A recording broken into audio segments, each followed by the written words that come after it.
अब अगला जो है जीवाणु हमने पढ़ लिए।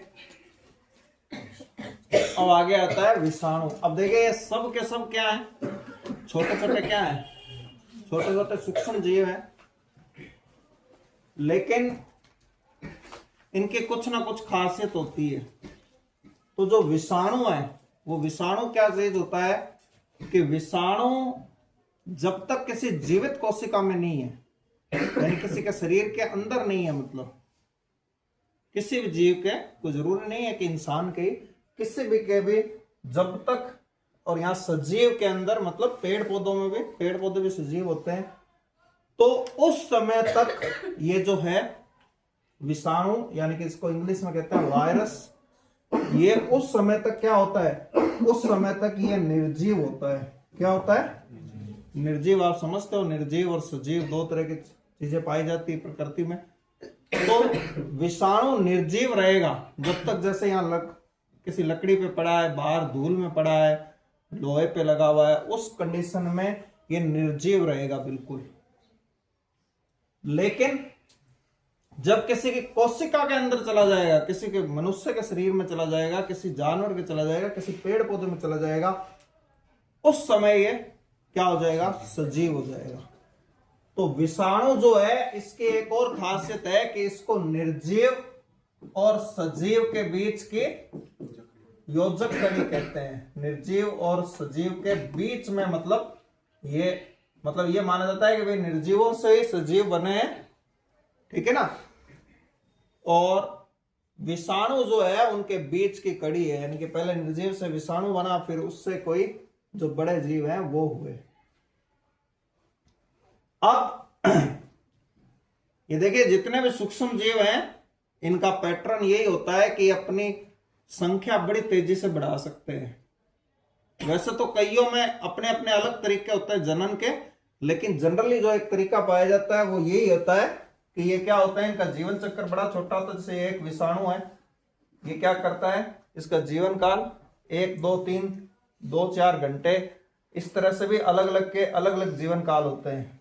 तो ये जैसे 2 में टूट जाएगा, फिर उसके बाद यानी इससे 2 बन जाएंगे, फिर ये जो 2 हैं ये कितने बना देंगे?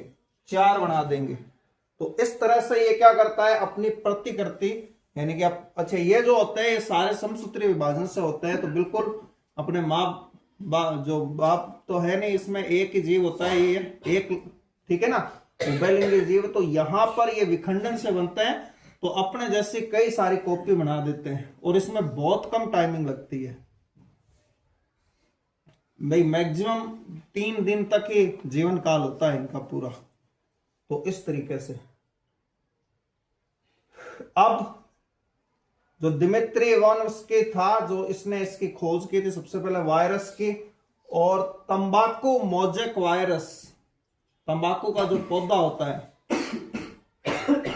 तो तंबाकू है वो बड़े जमाने से, बहुत पुराने समय से तंबाकू जो है ये हुक्का बीड़ी वगैरह जो है, हुक्के के रूप में ये तंबाकू जो है उसका यूज चलता आ रहा है।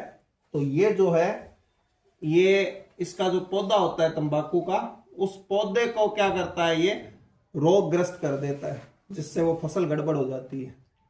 तो उस वायरस का नाम क्या है? तंबाकू मोजेक वायरस।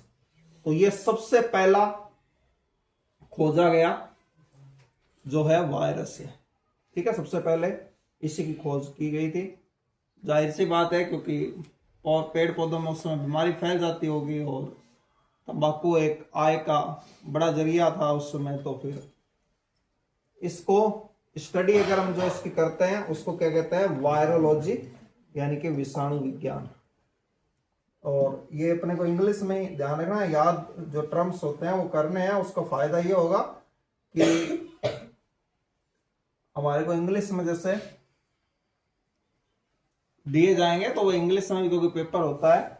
अब उसके बाद में सबसे पहला वायरस जनित रोग है वो है जुखाम, बिल्कुल कॉमन। ये जो है राइनो वायरस जो होता है उसकी वजह से ये होता है, और जो श्वसन तंत्र है उससे रिलेटेड, ठीक है ना। अब यहाँ जुखाम में देखिए जो बुखार है तो वो वैसे तो ये मतलब बुखार वैसे भी हो सकता है, लेकिन एक जुखाम जो है, जिस बुखार को जैसे हम बुखार कहते हैं, अगर वैसा बुखार नहीं भी है तो जब जुखाम होगा तो आपको यूं ऐसा लगेगा कि मुझे बुखार हो गया है, मतलब कुछ हिस्से शरीर के जो है गर्म लगेंगे आपको, मतलब एक एहसास होगा। तो यहाँ उसकी भी बात हो सकती है, और दोनों ही, क्योंकि अमूमन ये दोनों तरीके के होते हैं। और खास तौर से ध्यान रखना, एकदम से जब मौसम में चेंजेस आता है, हमारा जो शरीर है वो धीरे धीरे तो एडजस्ट कर लेता है किसी चीज को, लेकिन अगर एकदम से परिवर्तन आ जाता है मौसम के अंदर, यानी कि एकदम गर्मी पड़ रही थी और सीधे ठंड हो गई, जैसे कि हमारे यहाँ होता है कि दिन में गर्मी पड़ रही है, रात को एकदम ठंड हो जाती है, तो इस केसेस में इसका होने की संभावना ज्यादा है। ठीक है ना। तो शरीर जो है तो ये एक तरह की एलर्जी है। ठीक है ना, शरीर का खुद का सिस्टम भी काम करता है ऐसा। इसके अंदर जो श्लेष्मा झिल्ली होती है हमारी नाक में, ये श्लेष्मा झिल्ली धीरे धीरे म्यूकस जो होती है, जो श्लेष्मा है उसको स्रावित करती है, जिससे नाक अंदर से चिकनी बनी रहती है। लेकिन यहाँ श्लेष्मा झिल्ली में सूजन आ जाने की वजह से क्या होता है कि वो म्यूकस बनने की प्रक्रिया कंट्रोल से क्या हो जाती है, बाहर हो जाती है, तो वो अधिक मात्रा में म्यूकस बनने लग जाता है। ठीक है, बाकी आपको पता ही है जुकाम में कोई ज्यादा कोई बताने की बात नहीं है। जनरली क्या होता है कि 1 सप्ताह में ये खुद ब खुद ठीक हो जाता है जुकाम।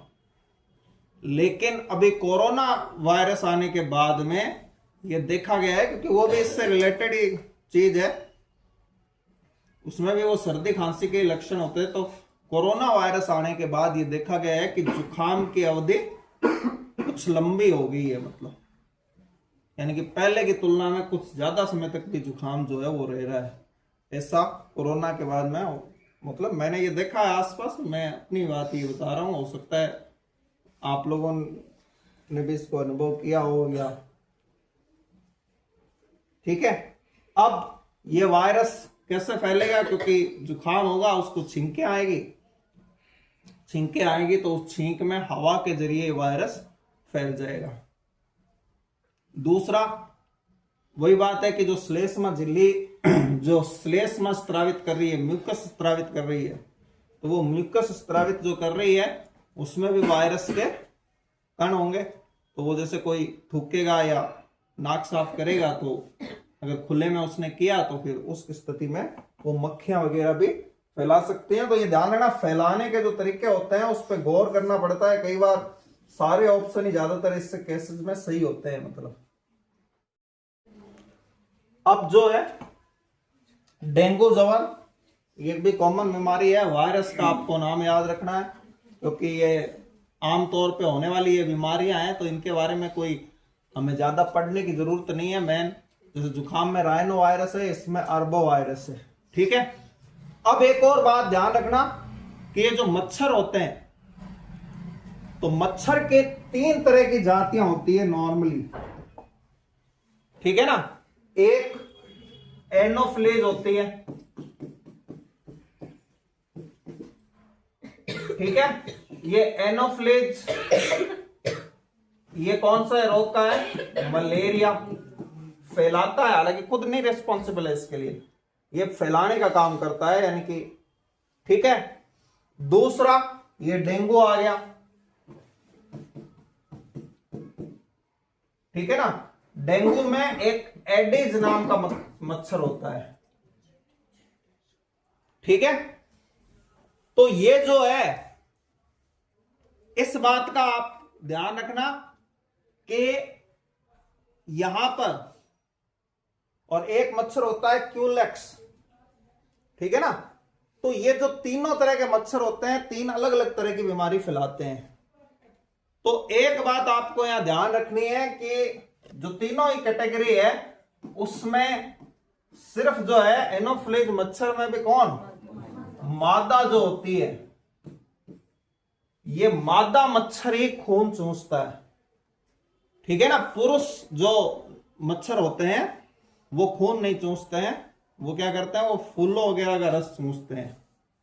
तो जो मादा जो मच्छर होती है वो मादा मच्छर ही खून चूसती है। पहली बात तो ये। दूसरी बात, यहां डेंगू के लिए खास क्या है कि डेंगू के लिए ये खास बात ये है कि ये ज्यादा ऊंची उड़ान नहीं भर सकता है। जो डेंगू का जो मच्छर है, यानी कि मादा, जब मच्छर की जहां बात आएगी वहां आप समझ जाना कि मादा जो मच्छर है, तो ये सिर्फ घुटनों तक की उड़ान भर सकता है, मतलब तो ये पैरों में काटता है। तो डेंगू से ये बचाव का तरीका है कि पैर वगैरह जो है अच्छी तरह से ढक के रखने चाहिए जिस दौरान ये जब डेंगू वगैरह फैलता है उस टाइम में। और जो भी मच्छर मारने के जो हम यूज करते हैं, मान लो जैसे हमारे बेड वगैरह, सोफे वगैरह, इनके जो नीचे की जो जगह होती है, वो जैसे कागज आते हैं जलाने वाले, वो उनके नीचे धुआं करें तो ये फिर मर जाते हैं। ठीक है, आपको पता है, बाकी कोई इसमें विशेष बताने की बात नहीं है कि इसमें क्या होता है कि जोड़ों में भयंकर दर्द होता है, इसलिए इसको अड्डी तोड़ बुखार भी कहते हैं। ठीक है ना, बुखार होता है। और खास बात यह है कि इसमें जो प्लेटलेट्स है, तो खून का थक्का जमाने वाली खून की जो रक्त कोशिकाएं हैं, उसकी संख्या में बहुत भारी कमी आ जाती है। और अगर इसका ट्रीटमेंट नहीं किया जाए टाइम पर, तो ये बहुत ज्यादा कमी फिर मृत्यु का कारण भी बन सकती है। ठीक है ना, तो उस प्लेटलेट्स को कंट्रोल करना होता है। हालांकि डेंगू की तो बड़ी कॉमन सी दवाइयां होती है, कोई इतनी विशेष इसका कोई ट्रीटमेंट नहीं होता है, लेकिन प्रॉब्लम बस उस समय होती है जब ये रोग जो है क्या होगा कि ज्यादा बढ़ जाएगा, उस समय जो है समस्या होगी।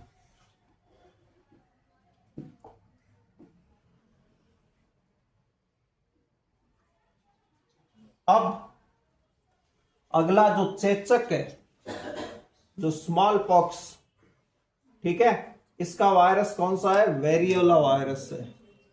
ठीक है, और यहां पर इसके स्किन जो होती है, उस स्किन में क्या हो जाते हैं? लाल दाने पड़ जाते हैं। ठीक है, और लाल दाने पड़ जाते हैं, और ये बहुत ही संक्रामक रोग है।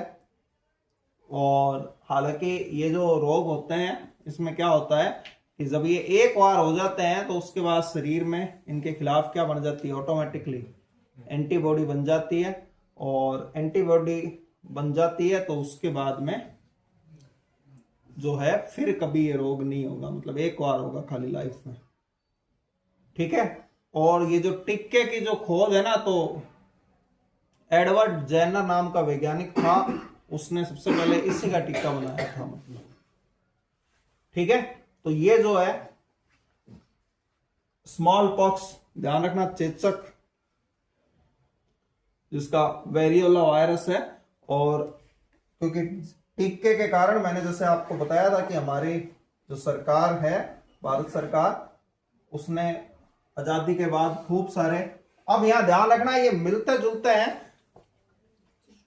छोटी माता चिकन पॉक्स, ठीक है ना, उसका क्या था? Variola virus. ये वेरिसेला वायरस है, नाम भी बड़ा मिलता जुलता है यहां आपको, और बीमारी भी बड़ी मिलती जुलती है ये। ठीक है ना, तो यहां पर भी क्या होगा? वही हल्का बुखार, शरीर पर लाल दाने। ठीक है, और इसके लिए चेचक के टिक्के लगाने चाहिए। यानी ध्यान रखना, वैसे तो ये दोनों अलग अलग हैं। वो क्या था? स्मॉल पॉक्स था, ध्यान रखना, उसको छोटी माता बोलते हैं। ये हमारे देश में ये यूं बोलते हैं कि इस पे माता आ गई, मतलब। और इस, ठीक है ना, तो ये छोटी माता है, और वो क्या होगी? वो माता होगी, बड़ी माता होगी। ये आपको थोड़ा सा इस चीज का ध्यान रखना है, और इससे बचना है तो वो टीका लगाना चाहिए। इससे इसका भी उपचार हो जाता है और उसका भी उपचार हो जाता है। ठीक है, क्या बोलते हैं इसको अपने यहाँ पे? आंकड़े आंकड़े बोलते हैं क्या? ये वो है, मतलब।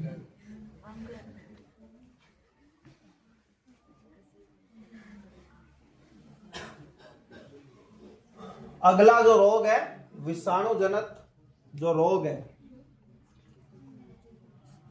तो इसमें पोलियो, तो पोलियो जो वायरस है ये क्या करता है, ये ध्यान रखना, ये हमारे तंत्रिका तंत्र पे अटैक करता है। और खास तौर से, वैसे तो कोई से भी तंत्रिका तंत्र पे अटैक कर लेता है, लेकिन 99% केसेस में ये देखा गया है कि हाथ और पैरों का जो तंत्रिका तंत्र है उसको ये डैमेज कर देता है। और उसको जब ये डैमेज कर देता है तो वो हाथ या पैर काम नहीं करते, जिसकी वजह से जिसको पोलियो हो जाता है वो विकलांग हो जाता है, दिव्यांग हो जाता है। ठीक है। और ये बड़े पैमाने पे हमारे देश में ये रोग होता था, लेकिन सरकार जो है पोलियो की जो दवा पिलाई जाती है, जो टीका होता है, इसकी वैक्सीन है, उससे इसका इलाज क्या हो गया, पॉसिबल हो रहा है।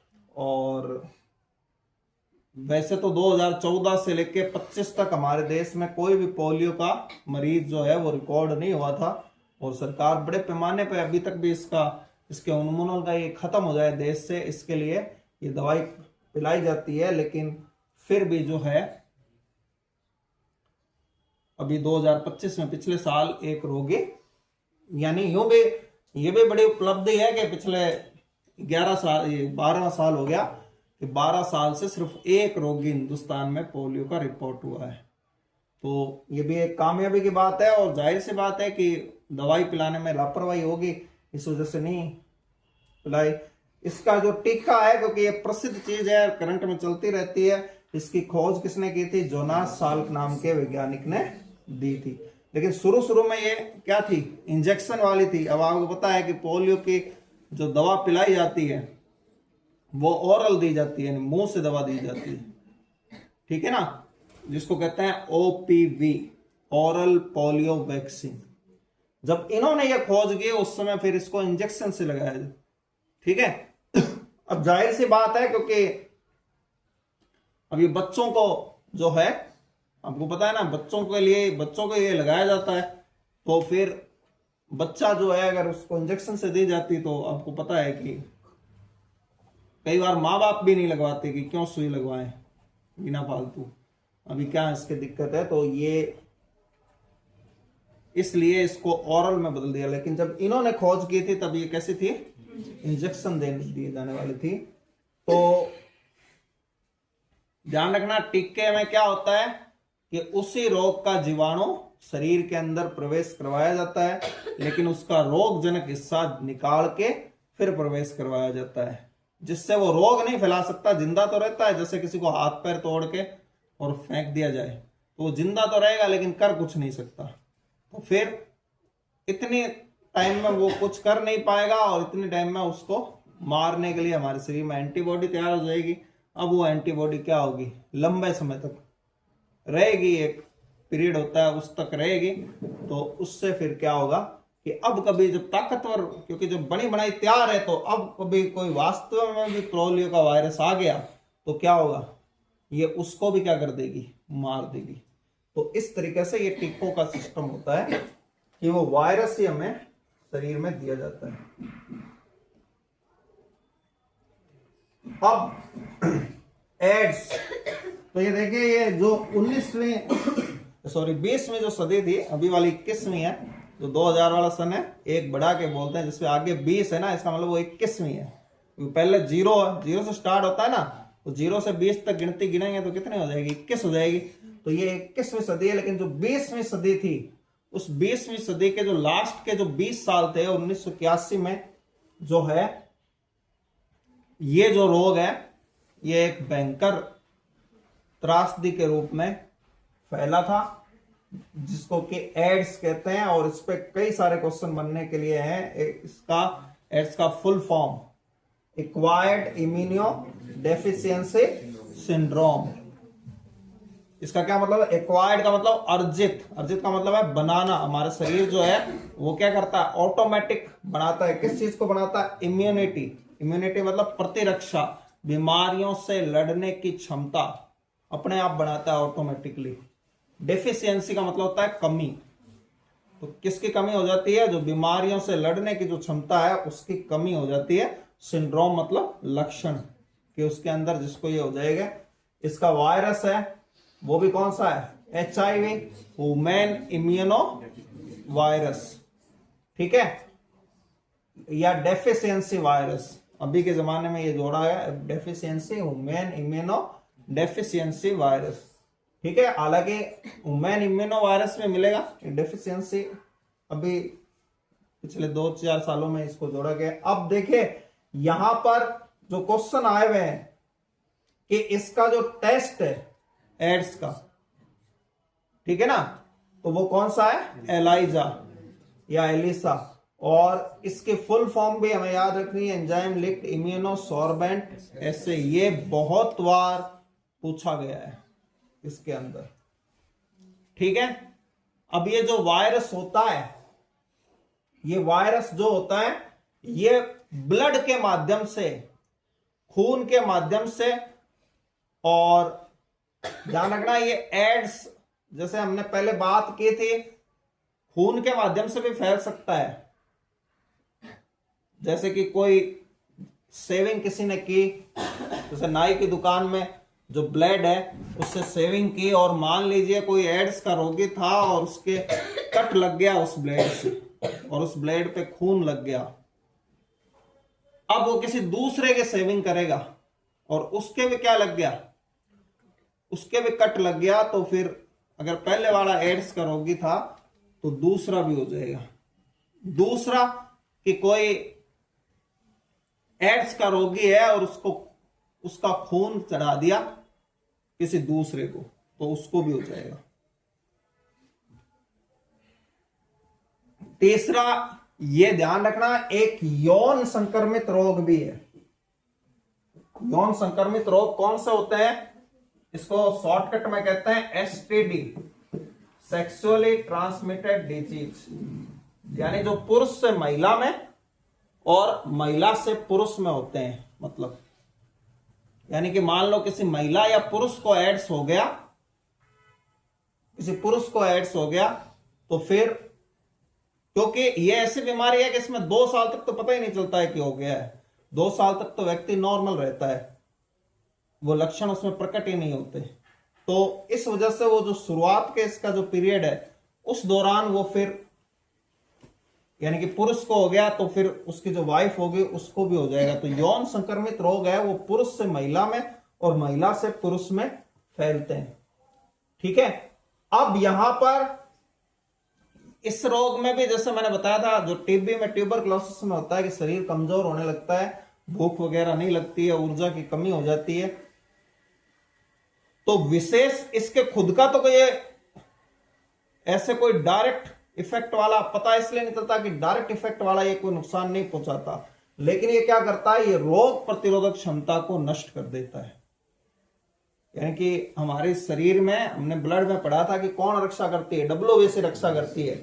ये उस WBC को खा जाता है, मतलब ऐसा समझ लो। हालांकि काफी कॉम्प्लिकेटेड चीजें हैं, लेकिन अपन इजी वे में कहें तो ये उसको ही खा जाता है। वो सबको मारती है, जितने भी ये वायरस जीवाणु वगैरह हैं, लेकिन ये उसको भी मार देता है। अब वही हमारे सैनिक है और ये उन पे भारी पड़ जाता है तो वो कम हो जाती है। ठीक है, और ये खास बात याद रखने की है, जो WBC है अब इनको ये मारना शुरू कर देगा तो ध्यान रखना WBC की संख्या इसमें कम हो जाती है। ये जो रोग है एकमात्र ऐसा रोग है जिसमें क्या हो जाती है, WBC की संख्या कम हो जाती है। और अगर एक स्टैंडर्ड देखें तो कितनी कम हो जाती है, 3000 से कम हो जाती है। इसकी नॉर्मल रेंज है ना 3000 से 11000, कुछ किताबों 3000 से 7000 आपको मिलेगा, तो नॉर्मल रेंज से भी कम हो जाती है, 3000 से कम हो जाती है ये। ठीक है, तो ये ध्यान रखना, ये पूछा जाता है कि कौन सा ऐसा रोग है जिसमें WBC की संख्या कम हो जाती है, तो ये एकमात्र यूनिवर्सल बस ऐसा है। इसमें संख्या कट करके भी पूछा गया है कि 3000 से कम हो जाती है, और ऐसे भी पूछ लिया गया है। दूसरा, ऐसा कौन सा रोग है जिसमें WBC की संख्या बढ़ जाती है, यह भी क्वेश्चन पूछा गया है। तो पूछा गया है, तो ध्यान रखना, जो ब्लड कैंसर होता है उस ब्लड कैंसर में क्या होता है, WBC की संख्या बढ़, हालांकि वैसे तो बुखार में भी बढ़ जाती है, छोटे मोटे बीमारियों में बढ़ जाती है, क्योंकि वो उसको मारने के लिए अपनी संख्या बढ़ाएगी। तो यहां जब क्वेश्चन आया तो ये आया कि 50,000 से ज्यादा हो जाती है, इतनी ज्यादा हो जाती है। ठीक है, और बिना किसी इन्फेक्शन के हो जाती है इतनी ज्यादा। और क्यों हो जाती है? क्योंकि ये शरीर की कोशिकाओं को क्या समझने लगती है? दुश्मन समझने लगती है और शरीर की कोशिकाओं को मारने लग जाती है। तो इस वजह से जो है ये ब्लड कैंसर होता है। और वो फिर इसीलिए इसमें जीवित नहीं रहता इंसान, क्योंकि अब वो क्या होगा, उतने टाइम तक जीवित रहेगा जितने टाइम में ये शरीर की कोशिकाओं को नष्ट ना कर दे। ठीक है, तो ये ध्यान रखना, ब्लड कैंसर में 50,000 से ज्यादा हो जाती है। और जो एड्स का जो वायरस होता है, वो एड्स का वायरस क्या करता है, इसमें कम हो जाएगी। तो कम होने वाला तो एक ही है, हालांकि बढ़ती हर एक बीमारी में है, लेकिन बहुत ज्यादा जो बढ़ती है वो इसी में बढ़ती है।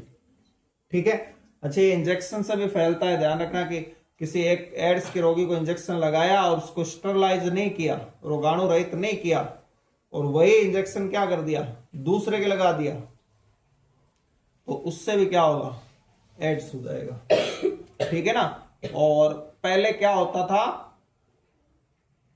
कि जो इंजेक्शन लगाने की जगह होती थी वहां एक ही इंजेक्शन होता था कांच का, और लोहे की उसकी नीडल होती थी।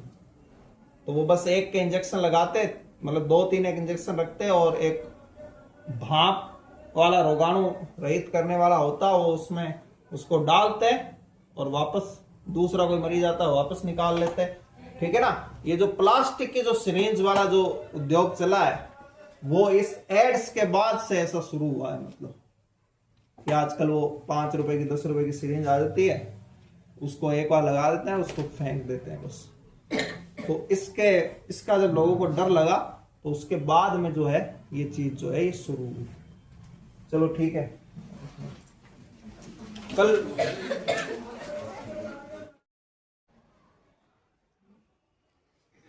तो जितने भी कुत्ता या उसके समकक्ष जीव हैं काटने वाले, बिल्ली, बंदर वगैरह, उनके लार में ये वायरस होता है। तो जब वो काटते हैं तो ये खून में चला जाता है। या फिर अगर मान लो किसी कुत्ते वगैरह को, किसी को रेबीज हो रखा है, और अगर हमारे शरीर पे घाव हो रखा है, और अगर वो उस घाव को चाट ले, तब भी रेबीज की, क्योंकि वो उसकी लार में है, तो जीभ पे लार भी लगी हुई रहती है। ठीक है। अब यहां पर ये जो रोगी है, इसका तंत्रिका तंत्र प्रभावित होता है, तो वो पागलपन की हरकतें करने लगता है, और जो है समझ लो आप, जैसे कुत्ते की तरह से हरकतें करने लगता है। जब ये बढ़ जाता है रोग उस केस में कि उसके भी जीभ बाहर निकल जाती है और लार उसके भी गिरने लगती है, पानी से वो बाहर डरने लग जाता है। और इसमें भयंकर सर दर्द होता है, बुखार होता है, उल्टी होती है, और ठीक है ना, जनरली ये भी होने पर, ज्यादा बढ़ जाने पर मृत्यु हो जाती है।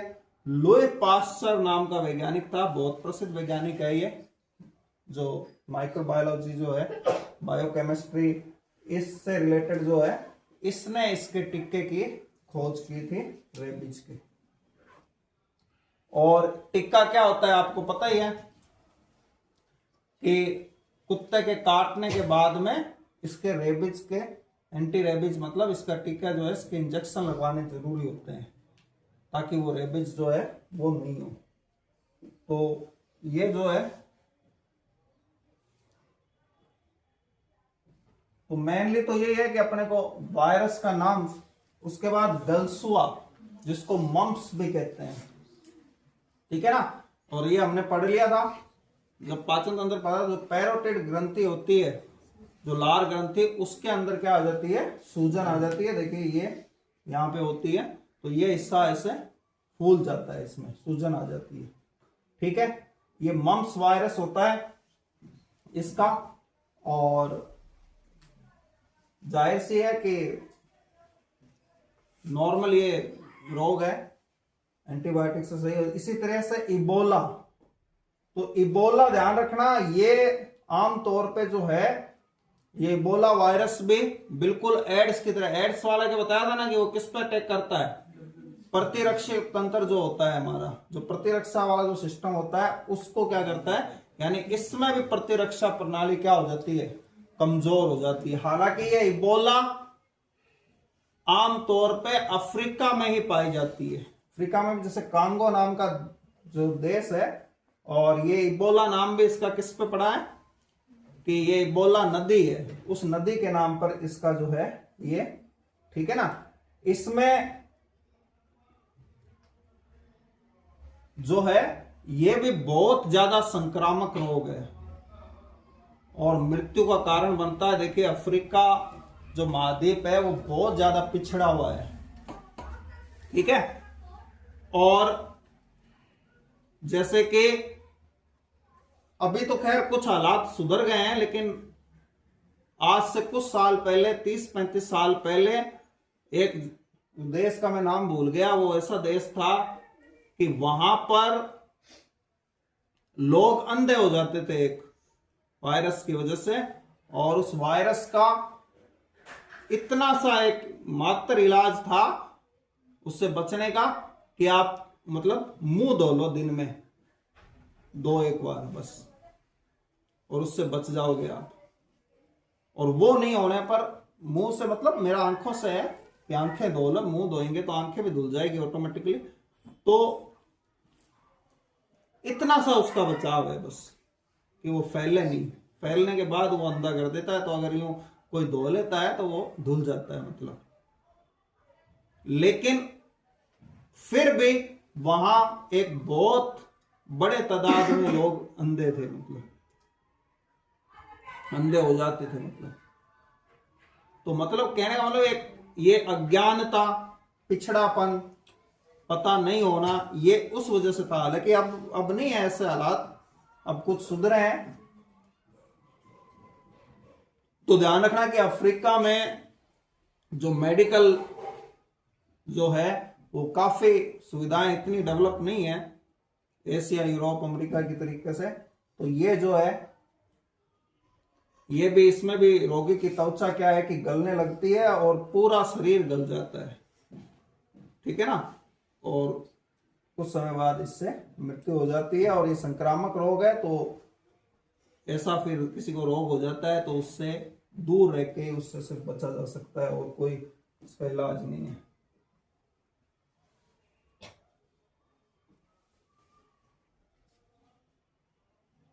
उसके बाद खसरा या मीजल्स।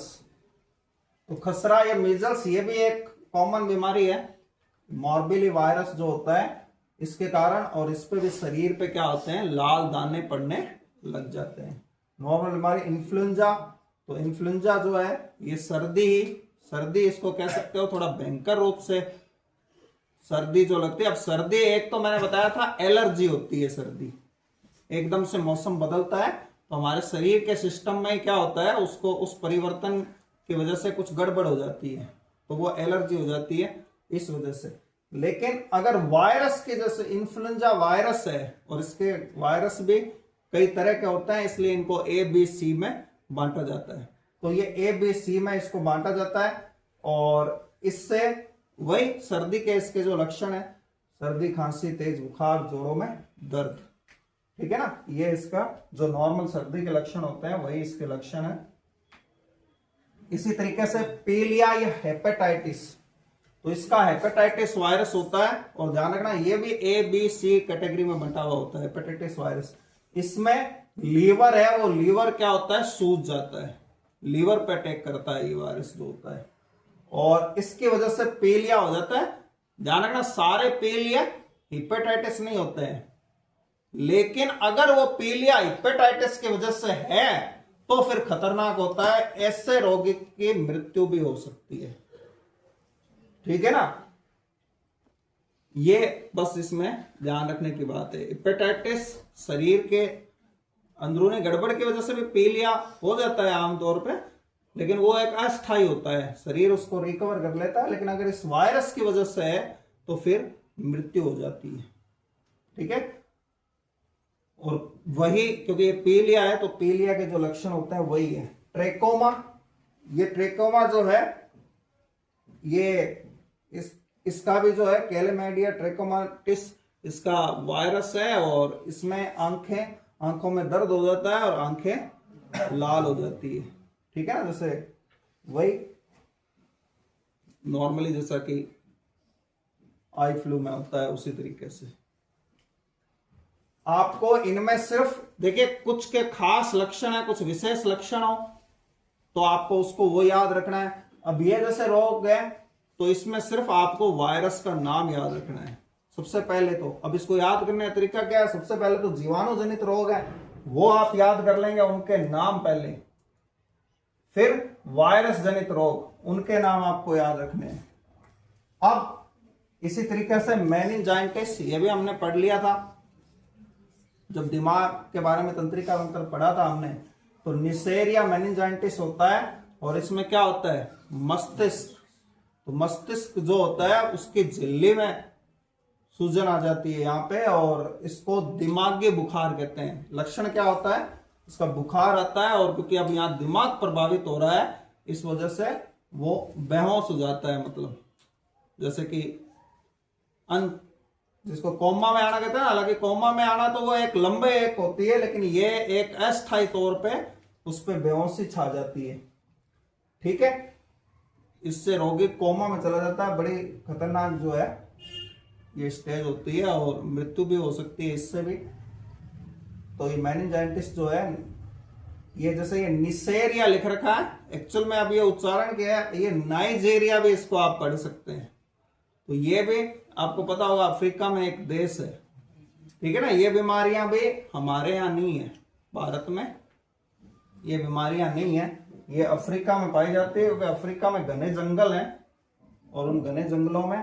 अब उसके बाद में ये आपके वायरस वाले रोग खत्म हो गए तो पहला काम आपको यही करना है कि जो जीवाणु जनित रोग है उसका आप नाम से याद कर लें पहले। अब प्रोटोजोआ मैंने आपको बता दिया था कि सूक्ष्म जीवों की अलग अलग कैटेगरियां होती है, उनमें कुछ खास विशेषताएं होती है जिससे उनके भी वर्ग बनाए गए हैं। ठीक है ना, जैसे बड़े जीवों के वर्ग बनाए गए हैं कि जैसे पिसीज वर्ग है, उस पिसीज वर्ग में कौन आती है, मछलियां आती है, सारी मछलियां उस पिसीज वर्ग में है। उसी तरीके से फिर उससे आगे एम्बीफिया होते हैं कि जो जमीन पे भी रह सकते हैं, पानी में भी रह सकते हैं। फिर तीसरी कैटेगरी रेप्टाइल आता है जो रेंगने वाले जीव होते हैं। फिर चौथी कैटेगरी एविज आते हैं जिसमें पक्षी आ जाते हैं सारे। और पांचवी कैटेगरी मैमल्स है जो कि अपने बच्चों को दूध पिलाते हैं और अंडे नहीं देते बल्कि सीधा बच्चे उत्पन्न होते हैं। तो इसी तरीके से सूक्ष्म जीवों की भी कैटेगरियां हैं। तो दो कैटेगरी हम पढ़ चुके हैं, जीवाणु और वायरस। अब तीसरी है प्रोटोजोआ। तो प्रोटोजोआ में ध्यान रखना, नाम याद रख लेना कि प्रोटोजोआ जनित रोग है क्योंकि ये इसमें से ज्यादातर बहुत कॉमन रोग है। जैसे कि मलेरिया का प्रोटोजोआ जो है इसका क्या नाम है, प्लाज्मोडियम। और इसके भी 4 जातियां होती है जिसमें से 3 भारत में पाई जाती हैं। मलेरिया के लक्षण आपको पता है कि ठंड लग के क्या करता है, बुखार चढ़ता है। और ये मलेरिया का जो प्रोटोजोआ है ये क्या करता है कि ये हमारी आरबीसी में घुस जाता है, फिर उसको तोड़ के बाहर निकलता है। फिर आरबीसी में घुस तो शरीर में खून की कमी हो जाती है और इसकी एक टाइमिंग होती है, मतलब कि इतने समय तक आरबीसी में घुसा हुआ रहेगा 24 घंटे। जातियों के हिसाब से अलग अलग, किसी की 24 घंटे, किसी के 48 घंटे और किसी की 72 घंटे। उतने टाइम बाद वो तोड़ के बाहर निकलेंगे। अच्छा, एक नहीं होता, लाखों होते हैं। तो एकदम से जब खून की कमी आती है तो एकदम से खून की कमी आने पर ठंडक का अनुभव होता है।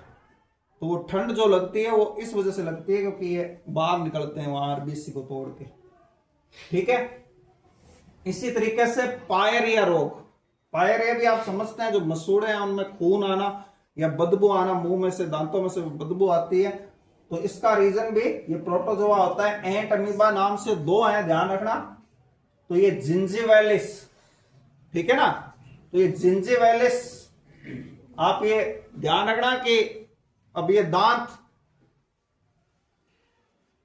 को कंबाइंड रूप में क्या बोलते हैं, जबड़ा।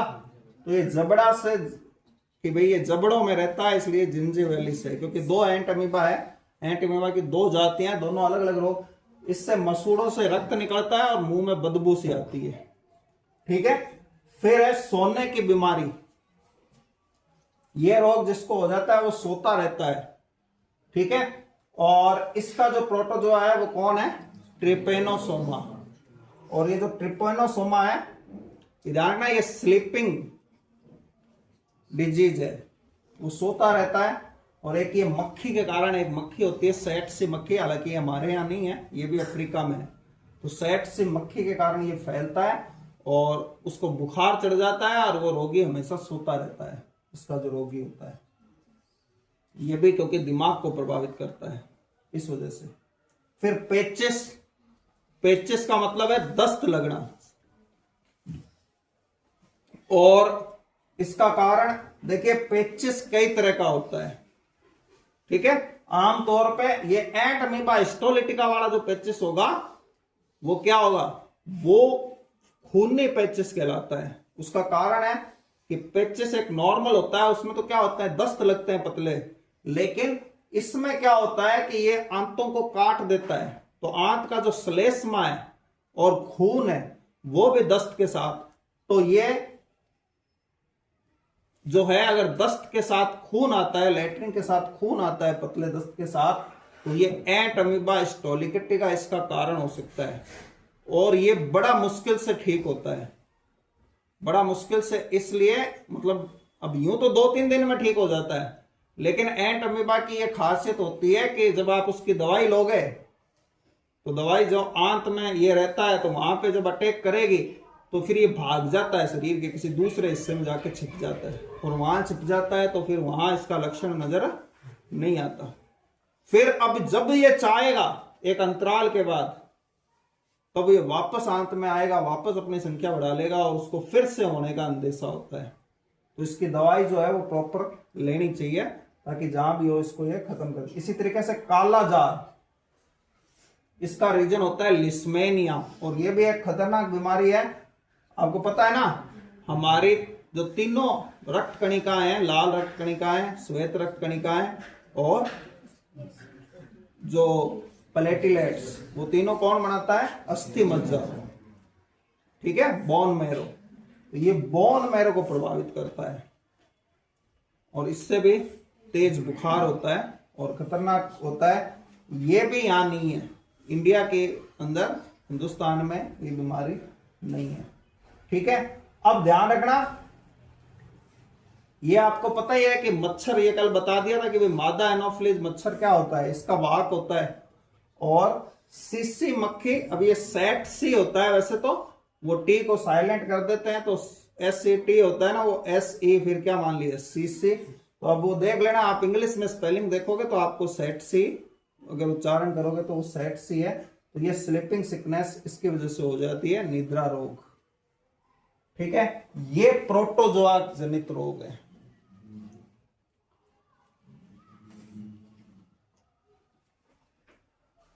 चलो ये ठीक है, इतना ही करेंगे आज, अगले रोग हैं ताकि कल इसको खत्म कर देंगे। तो कवक जो होती है, इसको फफूंद या फंगस भी कहते हैं, ये भी जो है, आपने देखा होगा कि हमारे यहाँ तो खैर नमी नहीं रहती, हमारे यहाँ तो शुष्क वातावरण होता है, सूखा होता है, मतलब मौसम होता है वो सूखा सूखा रहता है। लेकिन जहां पे नमी होती है उन एरिया में, या जैसे हमारे यहाँ भी बरसात का मौसम होता है, उस समय थोड़ी बहुत नमी होती है, तो उस नमी के एरिया में ये खाने पीने की चीजों में लग जाती है। जैसे कि अचार है, उसका जो प्रयोग हम करते हैं, तो अचार में, अचार को तेल में डुबो के रखना चाहिए। अब तेल में अगर डुबो के नहीं रखते तो उसमें फंगस लग जाती है, और वो फंगस जो है वो कई तरह की, पेट में सबसे जो कॉमन है वो फूड पॉइजनिंग जो है उसका रीजन बन सकती है, ठीक है ना। तो ये फंगस एक रुई जैसी होती है और बड़ी तेजी से नमी का जो वातावरण है, उस नमी के वातावरण में ये रहती है, मतलब। तो अब यहां पर ये कवक भी अब कई तरह के होते हैं, इसके भी कई तरह की जातियां हैं जो अलग अलग तरह की बीमारियां फैलाती है। तो सबसे पहला इसमें जो दमा है, तो दमा क्या है, एक सांस से रिलेटेड बीमारी है, सांस उठता है उसके अंदर, ठीक है ना, सांस लेने में तकलीफ होती है समझ लो। तो ये क्या है, तो ये एक एस्परजिलस फ्यूमिगेट्स नाम की जो कवक होती है, ये क्या करते हैं, वहां फेफड़ों के अंदर जाल बना देते हैं। अब फेफड़ा क्या है, छोटे छोटे उसमें क्या है, छेद है, छोटी छोटी नलियां हैं, वो एक रब जो गुब्बारा होता है उसके तरह का है, जिसमें खून भी आता है और हवा भी आती है। तो ये वहां जाल बना देंगे। अब जाहिर सी बात है कि जाल बना देंगे तो क्या होगा हवा लेने में, हवा को गेन करने में, यानी कि असर उसमें दिक्कत होगी तो फिर वो ऑक्सीजन की कमी होगी, तो फिर सांस लेने में क्या हो जाएगी, दिक्कत हो जाएगी, क्योंकि ये उसको नलियां क्या कर देती है, उनको सिकोड़ देती है, यानी उसकी एयर की जो कैपेसिटी है वो क्या हो जाती है, कम हो जाती है। इसके इसी तरीके से गंजापन, तो गंजापन है ये टीनिया कैपिटस नामक कवक से होता है, ठीक है ना, और इसमें जो सिर के बालों की ग्रंथियां हैं ये इसके द्वारा नष्ट की जाती है। ये गंजापन भी, जैसे ये जो रूसी होती है आमतौर पे समझ लो, हालांकि देखिए इनमें भी बहुत सारी वैरायटियां होती है, तो एक बात किसी एक के लिए हम नहीं कर सकते, मतलब एक इनका पूरा अध्ययन करना जरूरी है। लेकिन वो जो रूसी अगर कवक वाली है तो फिर क्या होगा कि कुछ समय बाद में वो व्यक्ति जो है वो गंजा हो जाएगा। और अगर इस तरीके की कवक किसी के बालों में पड़ जाए और उसको पता चल जाए, वो एक पता चल जाएगा मतलब है कि वो उसको सीरियसली ले, पता तो खैर रहता ही है, और उसका ट्रीटमेंट करें, तो वो सबसे पहले उसका इलाज यही होता है कि वो उसको पहले से ही एक बार गंजा होने का कहते हैं, कि ताकि ये जो कवक बनप रही है बालों में, इसको खत्म करने के लिए, ठीक है ना। तो ये जो चीज है, ये गंजापन, ध्यान रखना, ये कवक जनित रोग है पहले बात, और इसके कवक का नाम टीनिया कैपिटिक्स, ठीक है ना। ये टीनिया कैपिटिक्स जो है वो टी से टीनिया है, जो टकला कर देता है, मतलब इस बात को ध्यान रखना, इस तरीके से आप इसको याद कर सकते हैं।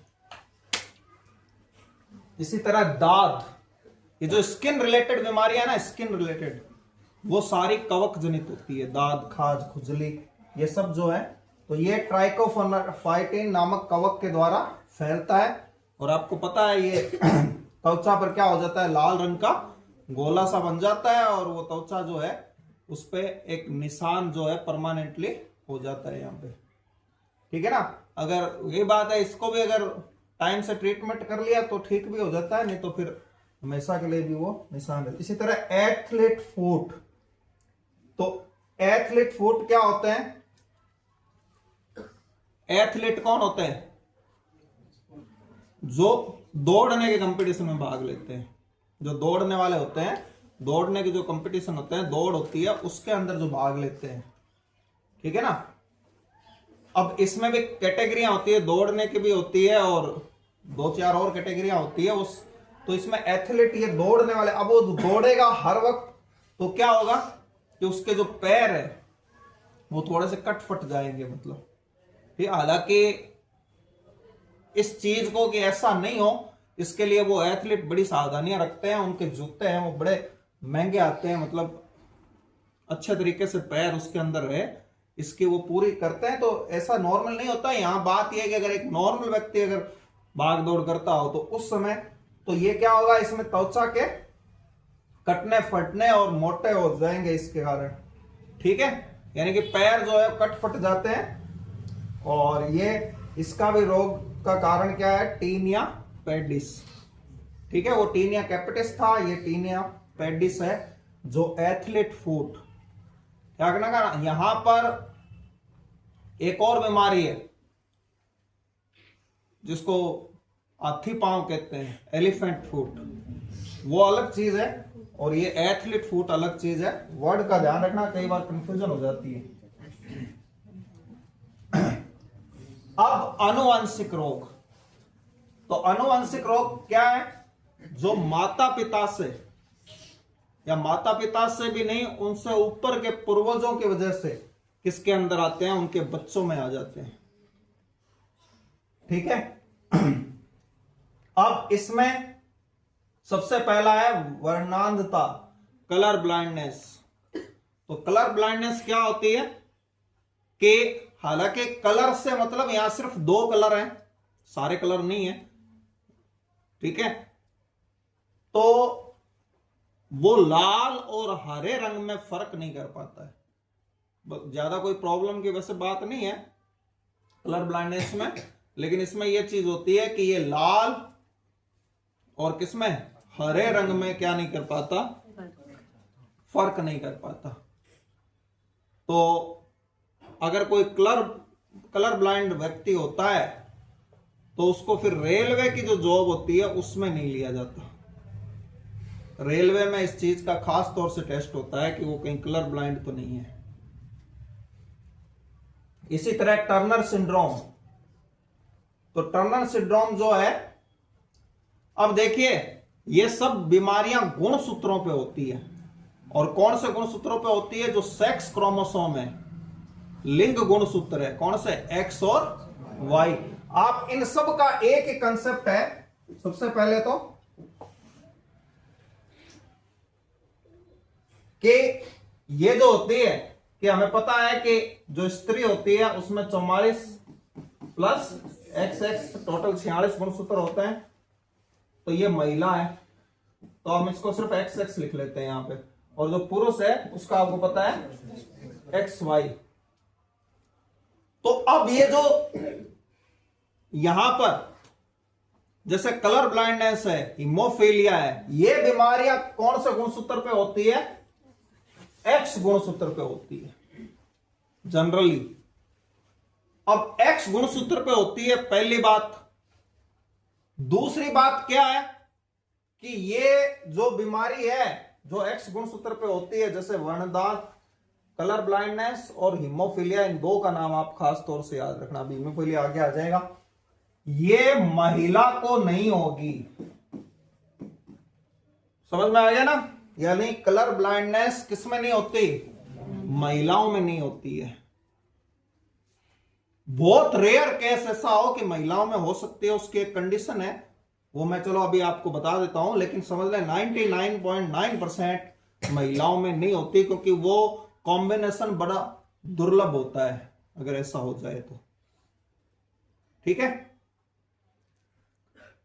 महिलाएं इन रोगों के सिर्फ वाहक का कार्य करती हैं, केवल फैलाने का काम करती है। उनसे भी जो लड़कियां होगी उनको भी नहीं होगी, सिर्फ उनके जो लड़के होंगे उन लड़कों के अंदर ये बीमारी होगी। सबसे पहला इनका ये कंसेप्ट है, समझ में आ गया ना। तो ये अनुवंशिक रोग जो हीमोफीलिया और कलर ब्लाइंडनेस है, वर्णांधता है, इस वर्णांधता और कलर ब्लाइंडनेस में महिलाएं केवल वाहक होती हैं। यानी ये बीमारियां महिलाओं को नहीं होती। सामान्यता वर्ड जरूर लगाया होगा वहां पे, सामान्यता नहीं होती, अपवाद स्वरूप हो जाती है। अब किस कंडीशन में हो सकती है महिला को, तो उस कंडीशन में कि मान लो किसी महिला के भी गुणसूत्र, X गुणसूत्र पर क्या हो, वर्णांधता वाला जो फैलाने वाला जो रीजन है वो मौजूद हो, और उसका जो पति है, जो पुरुष है, वो कलर ब्लाइंडनेस हो, वो तो उसमें तो नजर आएगा, या हीमोफीलिया उसको हो। समझ में आ गया ना। तो अब क्या होगा कि अब जब संतानें होंगी और उन संतानों में दोनों ही ये वाले जीन मिल गए, तो अब दोनों एक्स पर अगर हैं तो क्या होगा, अब महिला को भी हो जाएगी। लेकिन ये बड़ी रेयर कॉम्बिनेशन है इस चीज का कि ये बड़ा मुश्किल से ये मामला सेट बैठता है, क्योंकि ये आनुवांशिक बीमारियां कोई हर किसी को नहीं होती है, ये कुछ फैमिली तक सीमित रहती है।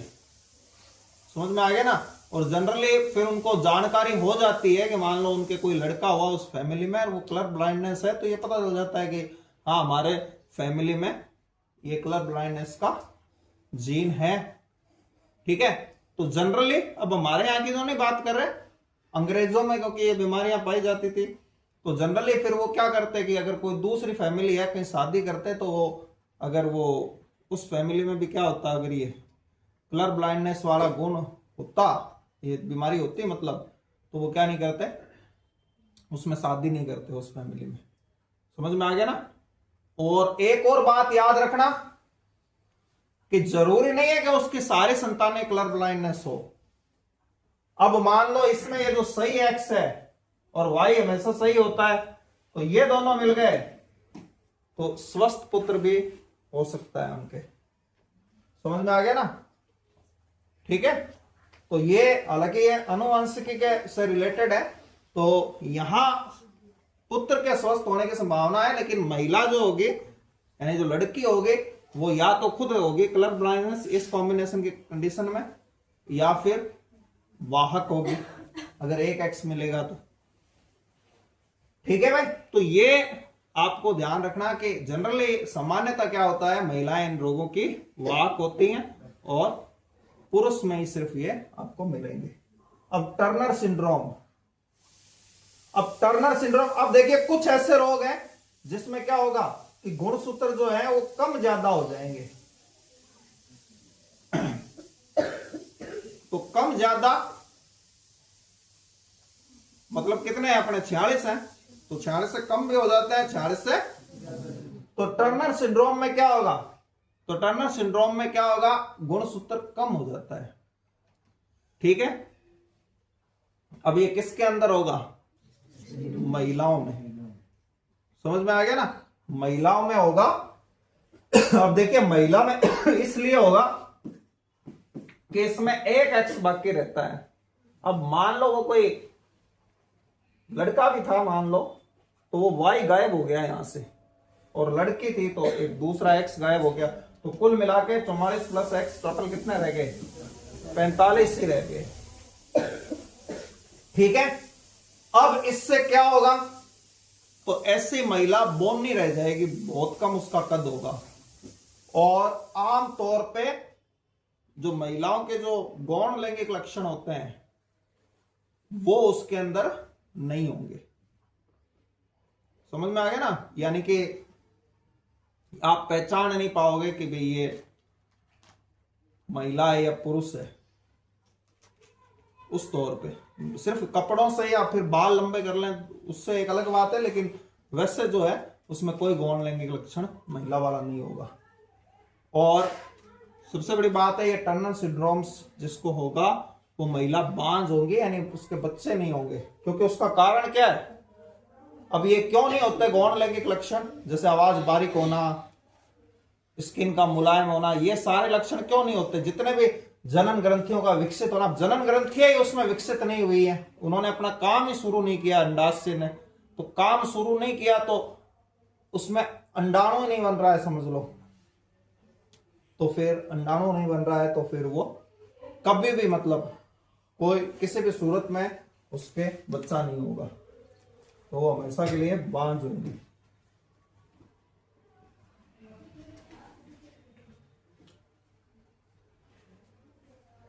हीमोफीलिया क्या होता है कि हीमोफीलिया में हमें पता है, हम कई बार इस बात का जिक्र कर चुके हैं कि भाई हमारे जब चोट लगती है तो हमारे खून जब बहता है तो कुछ समय बाद खून अपने आप ही बहना रुक जाता है। लेकिन हीमोफीलिया में क्या होगा, तो खून रुकेगा नहीं हीमोफीलिया वाले का। अगर उसके एक सुई भी चुभ गई तो सुई चुभे हुए खून भी नहीं रुकेगा उसके, और उसको एक फैक्टर एच का इंजेक्शन लगवाना पड़ेगा जब उसके खून रुकेगा बहना। तो अब अगर ऐसा रोगी हो, आप देख लो कि उसका अगर कोई एक्सीडेंट हो जाए बड़ा, तो इस कोशिश में क्या होगा, उसका खून का थक्का जमेगा नहीं, तो उसकी मृत्यु हो जाएगी खून की कमी से। ठीक है, ये जो बीमारी है, जो क्योंकि ब्रिटेन है उसका विश्व के बहुत सारे देशों पे राज था, आपको पता है हमारे देश पे भी था। तो ब्रिटेन की जो महारानी है, जो रॉयल फैमिली है, शाही परिवार है ब्रिटेन का, उस शाही परिवार में ये बीमारी थी। इस वजह से अब क्योंकि सारे अंग्रेज जो है वो क्या मानते थे इस उनको, क्योंकि आज भी मानते हैं, आज भी संसद से ऊपर वही है वहां पे, तो वो जो ये बीमारी है इसको रॉयल डिजीज कहते हैं, यानी शाही बीमारी। उसका कारण है कि अगर मान लो जैसे अंग्रेजों को कोई मान लो भारत में भी ऐसा मिला तो वो ये कहते थे कि अरे हमारी जो महारानी के परिवार में है वो बीमारी जो है वो इसको है, तो इस वजह से वो कहते थे कि भाई इसको रॉयल डिजीज है। ठीक है, और इस वजह से इसको शाही जो बीमारी कहते हैं। वही बात है, महिलाओं में नहीं होती है, पुरुष में होती है, और महिलाओं में बड़े रेयर चांसेस में ये हो सकती है।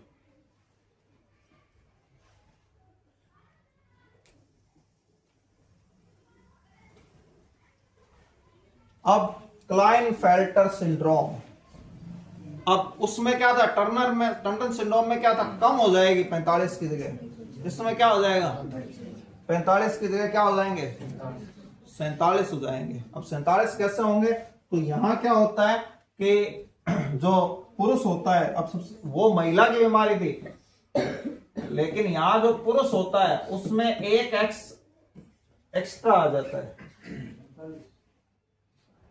ठीक है ना, तो 44 और 3 कितने हो गए 47 हो गए। तो ये अब दिखने में कैसा होगा, पुरुष होगा।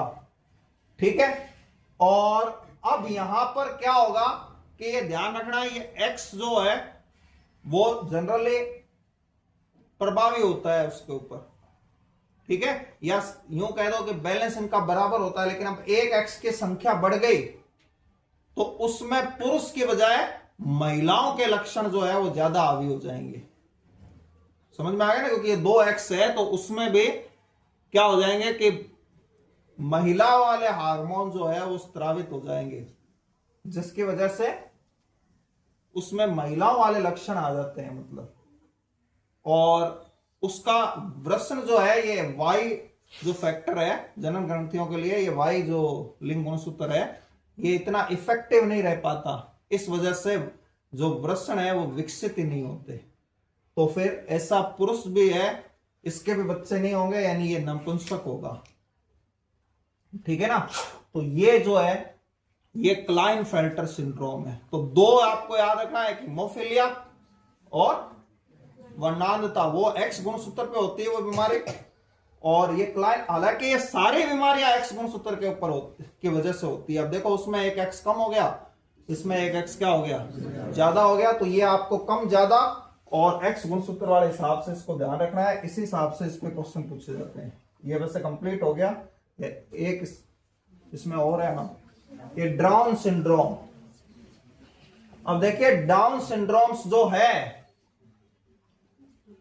ये भी एक आनुवंशिक बीमारी है, यानी कि उसमें गुणसूत्रों में गड़बड़ होने की वजह से ऐसा जो रोगी है वो मंद बुद्धि होता है। मतलब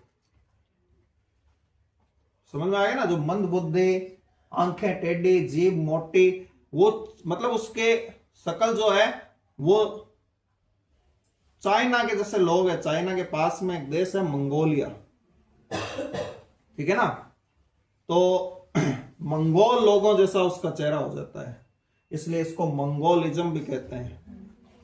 हालांकि वो चाइनीज जैसे होते हैं, लेकिन उस जमाने में चाइना जो है वो इतना कोई पावरफुल नहीं था, उस समय मंगोल पावरफुल थे।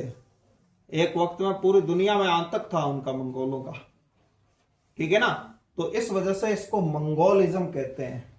ठीक है, और ये जो बच्चे होते हैं इनकी फिर ज्यादा एज नहीं होती है, 18, 20, 22 साल मैक्सिमम एज होती है, उसके बाद में ये इनकी डेथ हो जाती है। फिर इसी तरह पटाउ सिंड्रोम, ये भी अब सिर्फ ये लक्षण की वजह से ये मंगोलिज्म होता है, डाउन सिंड्रोम, और ये भी यहां पर भी ये जो है इसी तरह से है, लेकिन यहां क्या होगा कि इसका होठ ऊपर का बीच में से कट जाता है, यानी उसके दांत नजर आएंगे, मुंह बंद भी कर लेगा तो वो खरगोश जैसा मतलब जैसे खरगोश के दांत नजर आते हैं, खरगोश का जैसे होठ होता है उस तरीके से हो जाता है। इसकी आंखें कमजोर होती है इस तरह के फैक्टर में, तो इसको पटाउ सिंड्रोम्स कहते हैं। ठीक है, आपको मेन तो इनका बस ये नाम याद रखना है कि ये सिंड्रोम है ना जिसके पीछे आवे, वो आनुवंशिक बीमारी है। सबसे पहली तो चीज ये अपने को याद रहे कि वो पूछ ले कि इसमें से आनुवंशिक बीमारी कौन सी है।